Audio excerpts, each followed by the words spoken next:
Hello and welcome back to another episode of the Turn 5 podcast with myself and Ben, because We're Chris and Nia are flaking dead. again. Passed away. No, not really, but Nia's But they're probably probably asleep. asleep. So No, Nia's definitely asleep because she's yeah, been traveling back from Formula E. from London. Chris is just a wet wipe, Yeah. spending time with his family instead of being here with the more important people. So Disgusting. we have a lot to talk about this weekend. With Formula One, Formula Two, and Formula Three all in action for the last time before the summer break. As always, we'll start with the Formula One and quali. Just realised I haven't got my notebook out, so I can do all of the prediction-y stuff. Quali was an interesting one, and I think highlighted McLaren's setup choice for the weekend. Yeah, it definitely did. McLaren 100% gambled on it being wet the whole weekend. I sort of feel like they kind of had to though. The forecast Because did suggest if they went for a normal setup in like dry and low downforce straight line speed, how much better would it have been? yeah, exactly. So I mean they got some result out of it in the sprint, but the race was wet, so it suited them. Yeah. But the Grand Prix itself wasn't great. So yeah, we've seen that from the start. Yeah. we'll get onto that in a minute. Quali started off with a wet track with everybody predictably on inters because nobody uses the extreme wets unless they're forced to. And then Q2 was damp but dry enough that the drivers went out on softs. And by Q3, there was pretty much a dry line with a couple of damp patches here and there. But again, the drivers were on soft. So predictably, it was a Max Verstappen pole. Other than Q2, where he got very close. He did get very close to getting knocked out. And there was a bit of sass on the team radio. Yeah, there's Magnussen and Gasly, I think it was, still yet to do their laps. And everyone was hoping the one side. And then they both just bottled it. Yeah. Unbelievable scenes. Shocking. But Max had a 5-place grid penalty for using extra gearbox components going into this weekend. So even though he did qualify on pole, he would start the feature race. This is not a support series. He would start the Grand Prix in 6th place after his penalty had been applied. Then we had the shootout for the sprint on Saturday, and that was again wet. So shootout 1, everyone was on inters. Shootout 2, everyone except Lance Stroll was on inters. Lance Stroll was on the mediums because the FIA didn't declare the track wet. So incredible. The ruling being, because the FIA didn't declare the track wet, the mandatory in shootout 1 you use the hards, in shootout 2 you use the mediums, in shootout 3 you use the softs rule was still in effect. If the FIA had declared the track wet, the teams would have been able to put on any tyre they so chose, namely the softs. But they didn't, so Lance had to go out on the mediums, and Lance put it in the wall. It's a big old commentary curse by Brundle as well. Yeah, it really was. So I don't really know how to feel about it, to be honest. Like, the track was drying. They said a reason why they didn't, and it was to stop Brundle said, stop the teams using why, but he didn't want to go into it because it was so boring. Yeah, Yeah, they got an official explanation from the FIA, and I feel like it was something along the lines on to limit the team's choice in terms of tire usage, but that it didn't wasn't work. relayed to us, so we don't really know. I guess it was Um, just to try and make everyone use the inters, but Aston Martin thought, nah, nah, that backfired. gamble. Um, But so yeah, that ruined Alonso's sprint. yeah, because Alonso hadn't set a time in shootout two at that point, so he was therefore starting 15th. Yep. So Lance, from crashing, out qualified his teammate. Banter. Pretty good job. It's just like the Monaco's strat, Yeah, yeah. put it on pole and then Genius. put it in the wall. Job's good. Yeah. um, and then when we got going for shootout three, it was dry enough and everyone was allowed to use the softs, so everyone went out on the softs. Wasn't anything So unexpected at the front of the field.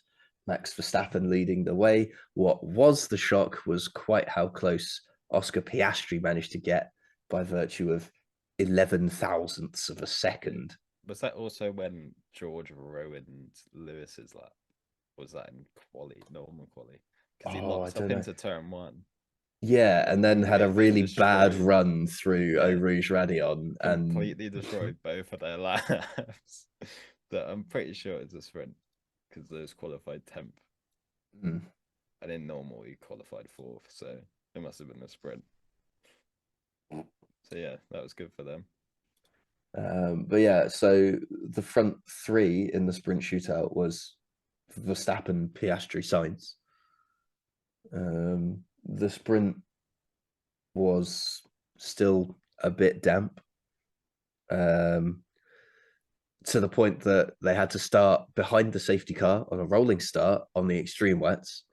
And at the first available opportunity, exactly half of the field and exactly one driver from each team came in and swapped for the Inters. Yep. And then on the next lap, Even everyone harder. else did. The amount of unsafe releases there were as well, Oh my and god, nothing given. nothing. Yeah, yeah, that was I interesting. don't, because especially Imagine how Gas much too. carnage it would have been if everyone tried double stack as well. Yeah, shocking. They were just allowing unsafe releases. It made no sense to me. It got pretty close to the back of some mechanics as well when people were trying to go like too wide. It's strange because there's been so many and it's nothing. Because there was, what is it? Was it Austria or something where Lando had the unsafe release Hmm. and Lewis as well? Was it might have been Canada? I can't. It was some one race where Lando and Lewis both had an unsafe release, and they were like, "Nah, it's fine, whatever." Just let it go. And then yeah, Okay. and then sprint race, you get cars go outside, drive side, like, yeah, it's fine. Easy as you like, mate. Um, had an interesting top three in the final of the sprint after. I mean, it wasn't It's all overly right. eventful, but it was drying, so it sort of became We that had the typical goat track sort of thing with one drier line with the grip on it. Perez Hamilton collision. Was the Yes. talk of the sprint. Was it a racing incident? Did he deserve a 5 second penalty? At the end of the day, he's twatted him. So Still, this I is can one see where both sides of it. I do side with Hamilton Twitter here and say I don't think, yeah, I think it is a racing incident, yeah, I don't, but you have hit him. I can, I just feel like they've given the penalty because of the The damage to Checo. after effects of what's happened to Perez. We are seeing a lot of that, though, aren't we? And we it We've talked says, about this before, yeah, where it's like it's not meant the penalties occurred because of it being deserved a penalty or whatever, not the aftermath of it. yeah. It's an innocent enough understeer. It's not Yeah, like he's turned into him. because he just Science. ran off the curb and it put Yeah. him wide, and then But at the same time, you know the curb's probably going to do that to you. yeah, So but don't. then there wasn't. You'd have to be inch perfect in the damp Yeah, we know he's not penalty. inch So perfect thanks to cops. yeah, 2021. especially especially in the wet as We're well. just It's gonna even harder. we're just gonna like dogpile on him because Chris isn't here. Yeah, just, I'm fine with just sitting in the background eating my popcorn. I mean, it's it's It's both weird. harsh There and needs to be kind of like a okay. penalty in between 5 seconds and zero. A little in Th- th- betweener, There is and on then the it would have game. been perfect. Yeah, There's a because 3 second penalty on the game. I think five was just a little harsh, a little 3 seconds. Like in iRacing, you get a slow down penalty. That's what he should have got. That'd be kind of cool. Like, just you're not allowed to use your whole engine power for this lap, and Yeah, we choose when to deploy it, and the FIA is or just like, "Oh, Rouge, or just have like fun up Kemmel Street." yeah, no speed there, mate. Yeah, slow down. A little black and white flag. If he goes over track limits, give him a penalty. It's deserved. um, we didn't mention that Fernando binned it Yeah, that was strange. all on his own. I think he just got on the Yeah. exit curb and gave it a bit too much right boot. No one's expecting that of Fernando, and then No, although it was his birthday, so I expect in his mind he's like, P, God knows what. P 15, 16. I'm not getting Yeah, anywhere. Let's just go home and have a couple of yeah. beers. let's end let's end this crap early, and then enjoy my birthday. So, um, also, top bants, Logan Sargent got a 5 second penalty for speeding in the pit lane Yeah, in a sprint. he was going all right as well. He would have finished P14 without that. Yeah, and there he is, third last Yeah, of he the didn't runners. finish last. No, he Yeah, beat well he done. beat Well done. Hulkenberg and Sonoda. Hulkenberg done very little running in all of qualifying as well. He didn't even set a time in one of the sessions. Because they sent him out too late, so he can get to. Rookie mistakes that. Although I don't, I think they just sent him out anyway, just to see if the car was working, Yeah, fair. So, which would have made sense. Because I think there was like 2 minutes left in the session as they sent him out or something. So he's obviously not going to get to the line. well, I mean, if he puts his foot down. He's in a Haas. Yeah, true.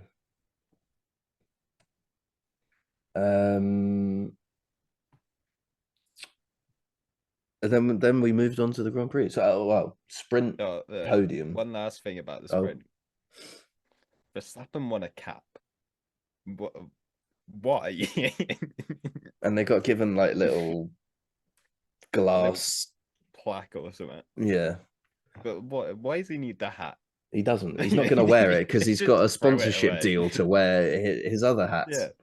So there you go. So Let's have a hat that you're never going to wear. Give 0. you see it on Red Bull Twitter in the next couple of days that there's a giveaway for it. Yeah. But the sprint podium, because they don't actually go on the podium, was I count as a podium. Yeah, Verstappen, Piastri, and Gasly. It's definitely a podium. What was that? Where did Gasly come from?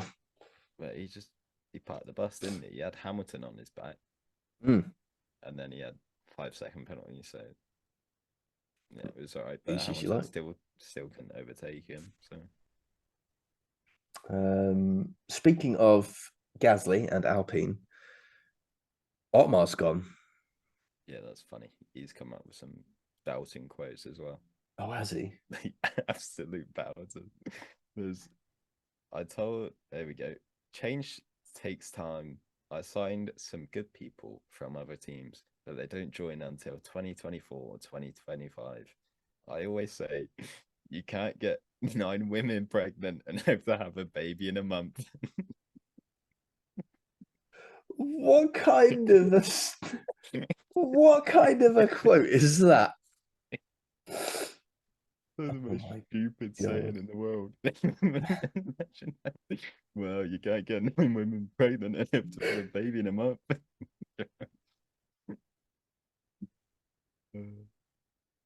Top up, Mo. That's pure partridge. That. He's not the only one leaving either. Who else did they announce? Permain. Is he sporting director? I think he was the sporting director. Yes, he was the Spawn director. Yes, Alan Permain. Oh, and Chief Technical Officer Pat Fry. Pat Fry. That didn't get as much of a song and a dance as Poor Patty Otmar Fry. and Permain, did it? Although he is starting a role at Williams later this year, so at least one of them's kept the job. If he's starting a job at Williams, then it might be that this is the sort of intermediary period where he's not allowed to work in because of the confidentiality rules and whatever, blah blah blah blah blah. So, so the team have promoted Bruno Famine, who currently heads up the power unit side, to the role of vice president of Alpine Motorsports. Pat Fry starts his new role at Williams on November 1st. So he's got a lovely little break, and then he's back into it in a couple months. To then have another lovely little break. That's a mad series of events. So it started with them getting a 200 million euro investment from a group of people. Then they promoted Bruno. And he reported to the CEO, Lauren Rossi. And then just 10 days later, Rossi was moved aside to special projects with Philippe Krief succeeding him as the CEO. Mad. Oh yeah, Mattia Benotto's the. I love that. Odds-on favorite. Yeah, he is the odds-on favorite. So could be getting Benotto back. Alpine strategies. We're gonna have to get the Ferrari crew pit wall meme and Photoshop Alpine through it. It'd be so weird. It will be weird not seeing him in Ferrari clothing. Yeah. So yeah, that was probably the biggest piece of news off track. Anyway, Grand Prix. Charles Leclerc started on pole because of Max's grid penalty, which meant that between Max and his, what would that be, 8th win in a row, was it? Yes, 8 in a row. Standing between Max and 8 in a row was Charles, Sergio, Lewis, Carlos, and Oscar. Well, 2 of those took each other out at the first corner, so that made life a little bit easier. One of them. Okay, someone turned in quite aggressively. In the braking zone. Yes. Blames it on the other person. Yeah, I love that. Taking a leaf out of George Russell's book. Never my fault. Unbelievable. Yeah, I mean, where is Oscar expected to go there? I don't know, because Carlos is just behind Lewis. He locks up. So is either just turn in, hit the back of Lewis, or turn into the lovely space that Oscar's in. So that's what some people don't get. It's like, oh, why didn't Oscar just back out of it? You can't just suddenly brake more in a Formula One car, because even if he could, it'd create the biggest pileup in history. But you can't just brake more, because if you just apply more brake pressure, you will just lock the brakes, and then you'll just slide. So Oscar couldn't really do anything in that situation. He did as much as he could by virtue of actually clipping the inside wall. Yeah. But yeah, there was just no room for him there. And why was Carlos left out for so long? Like he even did a pit stop. I don't know. The only, especially early on, the only thing that I could think of is the fact that they were hoping for loads of rain in a chaotic race, and Were they just hoping for a Carlos red flag so they can fix the Carlos car or just something? manages to scrape a point or something. But when you're getting overtaken by Logan Sargent, it might be time to retire. Yeah, there's very much time to go. But yeah, I don't get why he was left out for so long. It's just extra strain on all of the components. And that's the thing, because it's not just the miles, it's not normal miles you're putting on the engine. You're putting extra load through the engine because the car has now got more drag. So to get up to the same speed, you're forcing the engine to work harder. So they've put extra strain on top of the miles that they're doing through the engine and the other components. And we're doing more races as well. So yeah, I would, as soon as you see him dropping back and his top speed just obviously isn't there, just bring him in, park up, go home. So maybe they were hoping he'd get a time penalty for his incident, or if that was no, because that got announced that there was no further investigation on that, so they deemed it as a racing incident. FIA.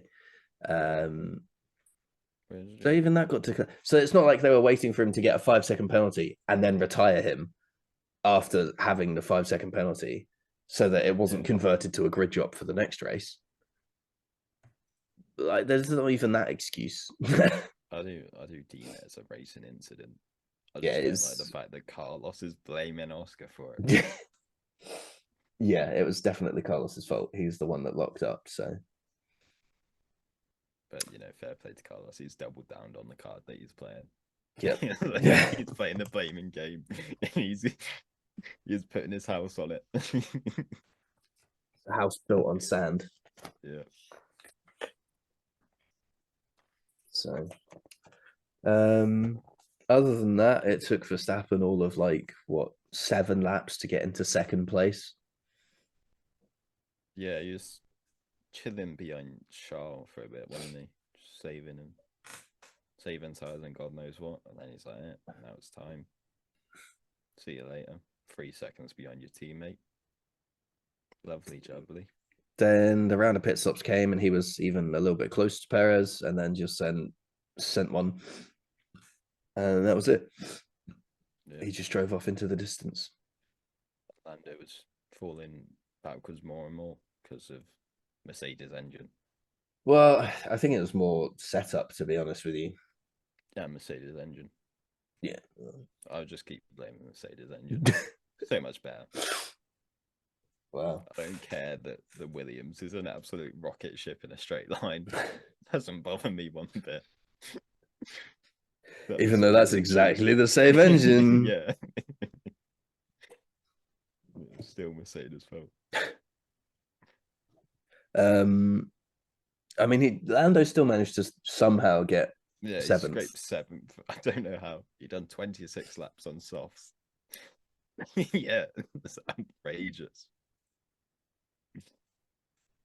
That was one thing, with it being sort of a damp-ish start and the amount of wet weather running we'd had through the weekend. Everyone had a metric ton of tires and no data on dry running. Yeah. So it made the strategy actually quite interesting. Especially when they're on mediums and they pit at like lap 7, you're like, is this about to be like a 5-stop race? Yeah, it was weird, but hey, it is what it is. The softs have like the greatest tire life of any tire. What's going on? There were 3 drivers that did a 3-stopper. Yeah, Lewis and he pit for fastest lap. So. Yeah, he did, and the Williams. They should have kept Alex out. He was going really well. But he was around 8th or 9th, I think. And they then just they pit him. They boxed him for the free stop. They could have just let him out to dry like Lando and George But and Lance as well. Lance yeah, was let out to dry. top banter from Mercedes for stealing the fastest lap point though. Yeah, on mediums as well. I was waiting for Verstappen just to clock it on the last lap. Then Mercedes just not being able to because they ain't quick enough. But no, So Lewis got the job done. I mean, Max still won by 22 seconds. Yeah, So, Max was taking the piss as well. yes. On the radio, he was having the time of his life. Bit And the pit stop team were like, practice, boys. no, stop this now. Not this time, mate. Not this time. Could have done. It would have been so demoralizing for Perez. It would have been incredible.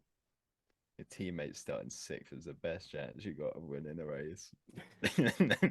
It just He is zooms past you again. All pissed off ahead, and then he boxes for fastest lap. Like, how? How is he that slow in the same car? It's a rocket ship. It's crazy. He done what we claim Perez to do though this weekend. Yes, he actually Apart from did his job and got other than second the sprint place. race. Okay, yeah. He actually got second, so we can. The sprint race was slightly out of his control by virtue Yeah. of being tagged. That's Mercedes target lock on. Let him off somewhat. However, although he was down in like 5th or 6th in the first place. So yeah, that's what you get. You put yourself in danger, Yeah. don't you? In with the riffraff.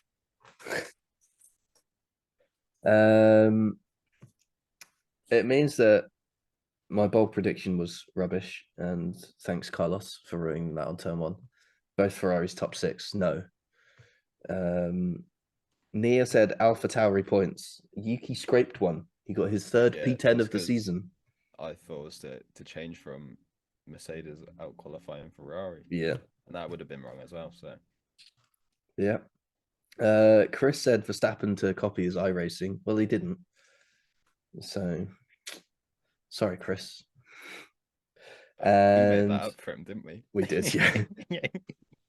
All of Chris's were made up this week. And you said Logan Sargent points, and he did not. The only thing that I'll claim onto is the fact that he was running in the points at one point. So was that after because he came in for pit stops, or it was before he pit. oh. Everyone else had pit, but he hadn't.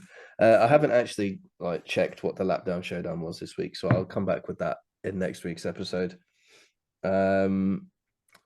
And sprint shootout. No, it was the sprint win, wasn't it? Yeah, that's the sprint winner. Was Verstappen. So one, two. It might have been three, no four, one being lapped.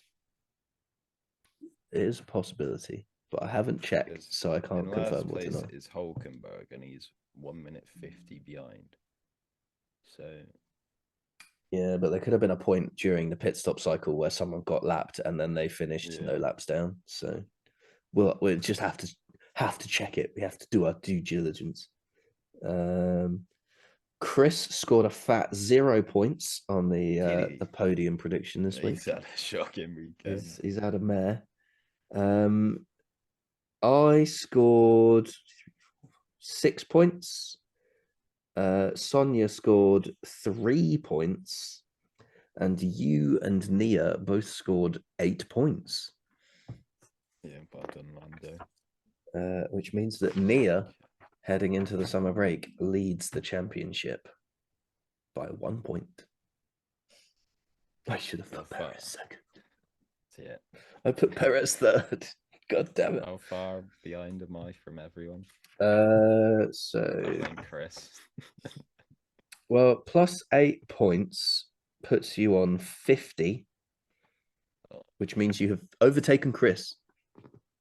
So you're now third.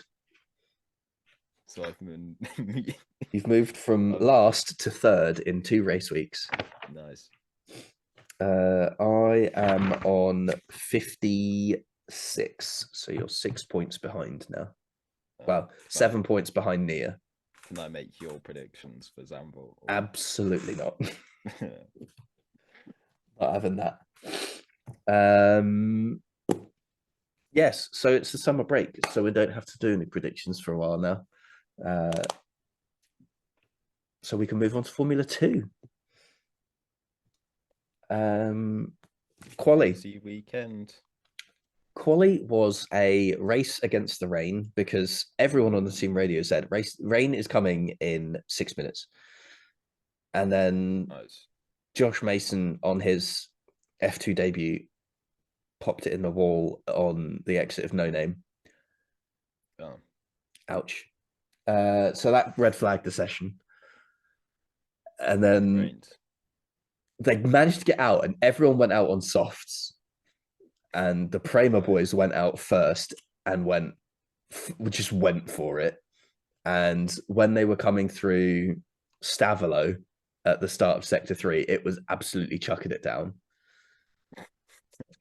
So they'd done the first 2 sectors on softs dry, completely like bone dry running, got to Sector 3 and it's just chucking it down, but they've still gone for it. Vesti crosses the line, sets a good time. Behrman behind him's like, thanks for the slipstream, takes pole position. And then everyone behind has got too wet and is too slow. Nice.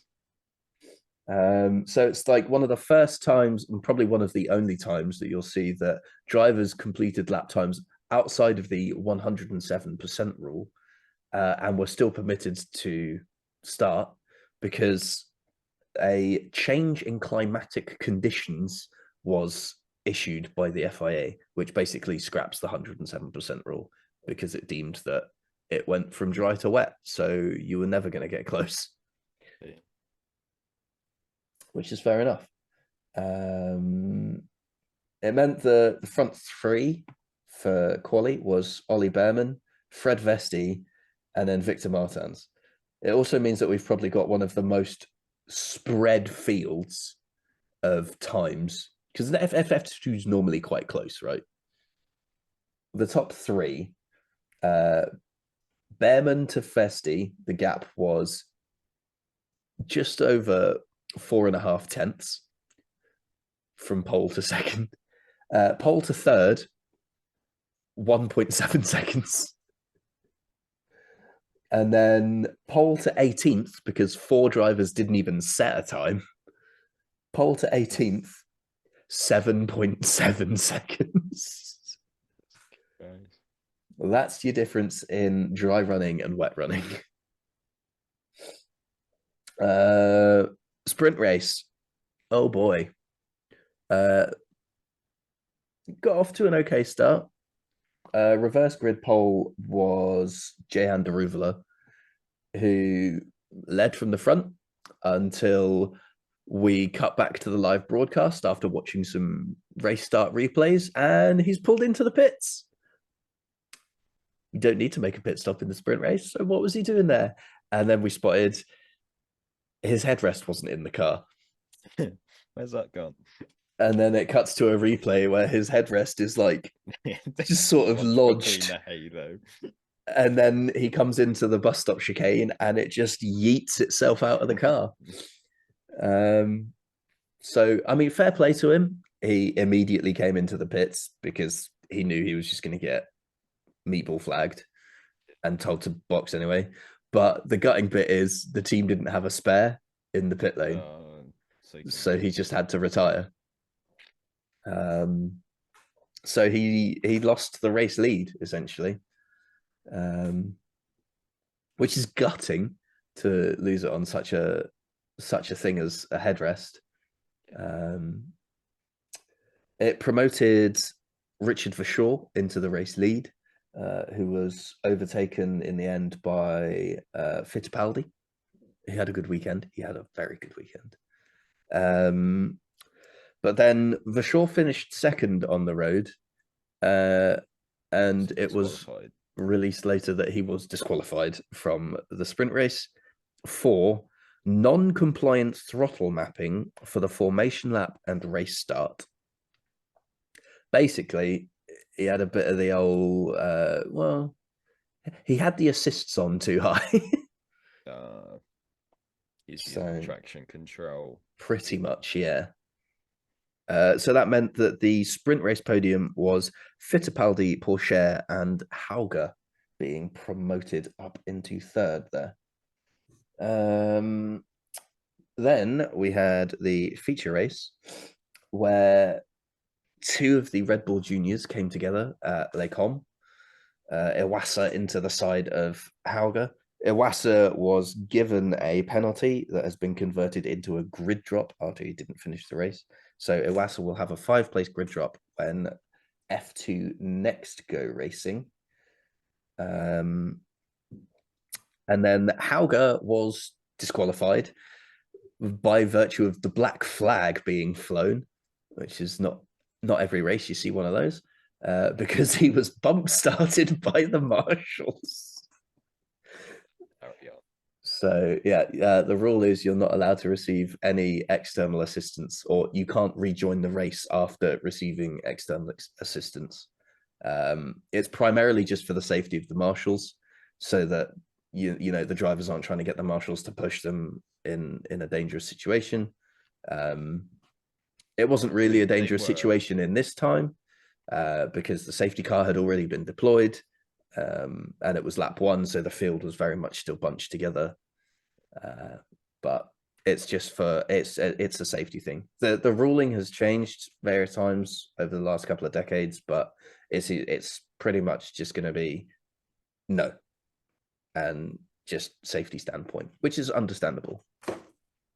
Juan Manuel Correa received a 10-second penalty for causing a collision as well, so that was not ideal for him. And well, I mean, we didn't even cover like the start of the the start of the feature race. The big news: P2 on the grid sat empty, because Fred Vesti binned it on the reconnaissance lap.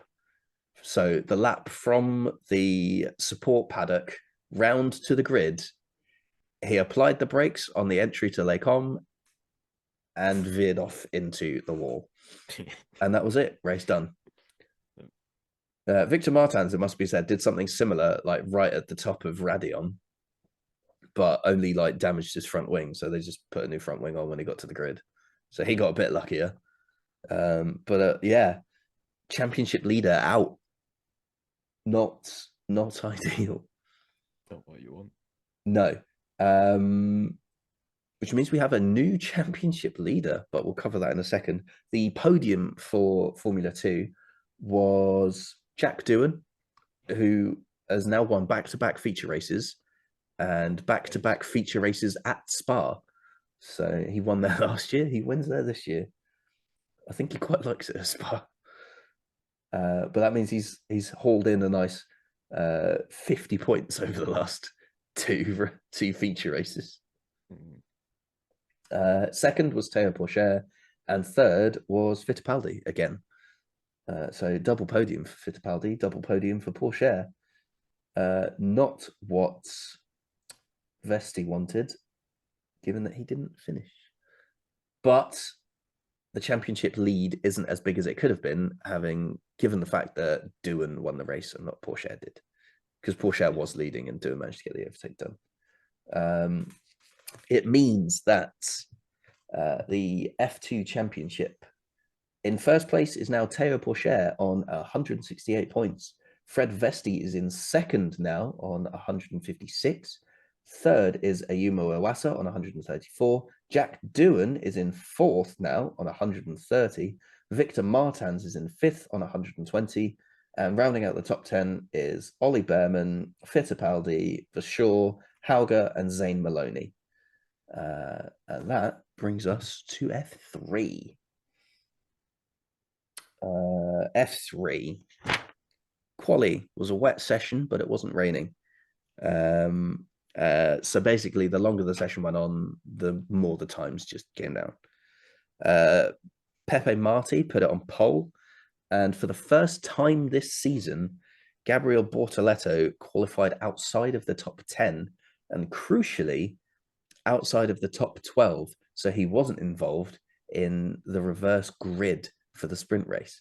He qualified 15th. The sprint race was nuts, to put it lightly. There were so many incidents and so many safety cars deployed that initially it was thought that the sprint race would yield no points because no 2 consecutive laps of green flag running were completed throughout the duration of the sprint race. However, it was later clarified from the FIA that because the race did go the full race distance, they were going to award points. So, but there was a bit of a here's a podium, but we don't think it's actually going to award any points, which would have been really awkward. The podium ended up being Kaya Collette, Taylor Barnard, and Paul Aron. Taylor Barnard, that was his first podium in Formula 2 in the sprint. Nice. In the sprint race, there were a few penalties handed out. So, Zach O'Sullivan was handed a 5-second time penalty for leaving the track and gaining an advantage. He ran, as you go through down Eau Rouge and up Raidillon, he ran over the inside of 4, which gave him extra momentum. Oh, on a cut. Yeah, pretty much. Shocking. It was, ironically, the car in front of him did the same, though, so... What, I got away with it? Well, the car in front of him got overtaken, so... Oh. Well. You know. It was given because he failed to hand the position back, which I mean, it's a bit harsh considering the guy in front of him did the same thing. So, yeah. So as a result of that 5-second penalty and the fact that there were so many safety cars, Zach O'Sullivan falls from P4 to P15 in the order. His teammate, Dino Beganovic, was given a 10-second penalty because he was judged to have been wholly responsible for the contact with Trajant's Gabriel Bortoleto that led to the Brazilian driver retiring on lap 9. It demotes Beganovic from 9th to 22nd in the standing. With those two being dropped outside the top 10, it means that Fornaroli and Saucy are promoted to 9th and 10th, respectively. Gabriella Mini has been awarded, well, was awarded a 10-second time penalty for causing a collision, and that's been converted into a grid penalty. He made contact with Pepe Marti on lap 4 at Pouon, which basically just yeeted Marti to the outside. And Mini subsequently retired from the race, so his time penalty was a grid drop. And that is a 5-place grid penalty, and that was applied for the feature race. It dropped him from 3rd to 8th, which is a bit of an ouch. It promoted Franco Colapinto, Nicola Solov, Zach O'Sullivan, Dino Beganovic, and Johnny Edgar up a place. And Tommy Smith of Van Amersfoort Racing was awarded a 10-second penalty for causing a collision with Ollie Goethe at the second safety car restart. And that dropped Smith from 20th to 24th. So, yes. And then we have the feature race. It was wet. It was also early in the morning. It wasn't raining, but it was very cold. It was like 12 degrees air temp sort of region. I think they said the track temp was like 19, somewhere around there. That's Celsius for any non-Celsius using people. America, freedom units. That's what the F stands for. It's not Fahrenheit, it's degrees freedom. You got 19 degrees of freedom. what is 19 degrees of freedom in freedom units? Um, will be I have nice. no idea. Temperature Celsius to freedoms. It's 66 freedoms track temperature. So quite chilly is the general ruling there. But it meant that some people gambled on slicks and a bunch of people gambled on wets. What? Don't. And the slicks were not the way to go because you could not get the temperature into them. So Paul Aron absolutely skyrocketed up the order and took the lead. And then when a safety car was deployed, thought, now's the time. And the team told him to come in and fit some slicks. And he promptly dropped back through the order. Gutted, mate. I honestly, I think if he'd stayed, even if he'd pit and just gone back onto wets, he'd have been all right. But no, yeah. I think they've legitimately thrown away a race win there, which you which made is that choice gutting. because you think that's what's going to take you over the line. So True, but you're in the hunt. He's second place in the standings for the championship. Well, he is now. He wasn't at the time, but yeah, it's an ouch. Could have been a lot closer. Gabriel Bortoletto's pretty much won the Formula 3 championship. He could win it on the Friday at Monza. that's the last one as well. Yeah, it's the last round. Bortoletto can win the championship if he takes pole or if Paul Aron doesn't take pole. So he needs a point, pretty much. Yes. He needs 1 point to guarantee it. He needs 1 point. Imagine if he doesn't get that done. That would be mad. How gutted would you literally just need to finish 10th. And seeing your rival do like the perfect weekend to win it. That'd be insane. Yeah. Yeah, so there's a bunch of penalties that we're going to talk about before we talk about probably the driver of the weekend.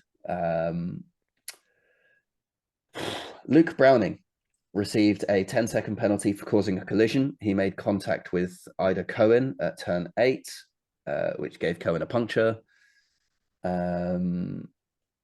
Stewards determined that Browning was predominantly at fault. With the penalty applied, he remains 23rd in the classification. So nothing gained, nothing lost. Ollie Gray received a 10-second penalty for causing a collision. He made contact with Hugh Barter at turn 18, leaving both out of the race with damage. After analysing the incident, the stewards determined that he was predominantly responsible for the collision. And due to him not being classified, it's being converted to a 5-place grid drop for Monza. Or rather, the next the next race he participates in, it says here. So I don't know. Harsh. I don't know if F3 knows something that we don't, but he might not be at Monza. And then he's lost his seat, and then whatever category he goes to next, he also gets a 5 grid plays penalty. And then Trident driver Ollie Goethe was given a 10-second stop go for a breach of Article 37.5 of the sporting regulations, because the team personnel remained on the grid after the 15-second signal had been given. And because he was not classified, his 10-second stop-go penalty has been converted into a 10-place grid drop at the next race he participates in. That's really harsh, considering that's not something you are in control of. That's your team. If like he next goes to like endurance racing or whatever, and his teammate puts it on pole, and then you get demoted 10 places. Mad. Yes, so let's do the podiums. I did the podium for the sprint, podium for the feature race. After scoring his first podium in the sprint race, Taylor Barnard got his first win in Formula 3. he was being absolutely hounded by Christian Mansell throughout the latter stages of the race. And then casually, Nikita Bedrin got on the podium again as well. Huge props to Genza Motorsport here because they gambled on wets on their drivers. And because of that almighty gamble, their drivers finished 1, 3, and 4. Jesus Christ. That's pretty good going. But the driver of the weekend would have to go to Sophia Flörsch, who has put in a stellar performance. Yeah, she's done a prime time Arthur Leclerc. Qualified P24, so not that great, but it was a difficult session.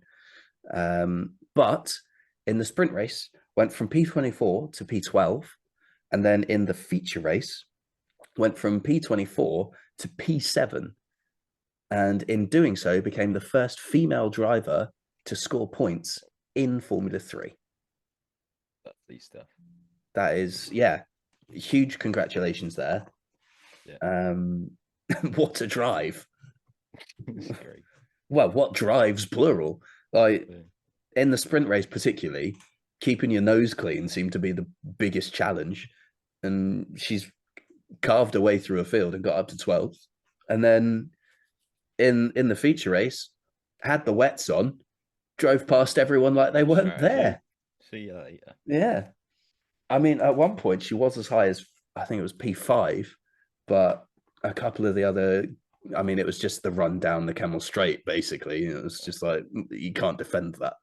So there was no DRS, there was nothing. It was just speed. So, yeah. But no, fantastic drives on both races. Yeah, long may it continue. Hopefully that's the first point score of many. I mean, we've only got 2 races left of the season, but hopefully that'll be enough to draw the attention to keep her around, because this is her second stint, I think, in Formula 3. Yes, so obviously Formula 3. What? Yeah. She had the I'm pretty sure when she had the massive crash, that was in some sort of Formula 3 regional. Yeah, F3 or F4 regional. It was the Macau GP. So yeah. F3 will be joining us again in Monza for their final round of the season. Like, what a belter of a round to finish on. Qualifying's going to be exhilarating. Well, it's a very important qualifying. So they're all 30 cars in one parabolica. F2 joins us earlier as they will be at Zandvoort, which is the next round of Formula 1, is it not? Oh, that's where yes, Logan it is. crashed last year, wasn't it? He just went straight on at the first corner. So, and Zandvoort is the 25th to the 27th of August. So we are well into the start of the summer break now. We've got 2 weeks of content filling to do here, Ben. Well, Chris should have a quiz for us. If he doesn't, then stern words. Yeah, but Chris has to turn up. Yeah, but you know, he's had his time, so. So hopefully we'll have a little quiz that we've done. Only content for the end of year awards, so I might try and work some magic. Fair. But that about wraps it up for this week. We will endeavor to bring you some fun and hopefully funny content over the summer break. Thank you for listening and or watching, and we will see you again next time. Goodbye.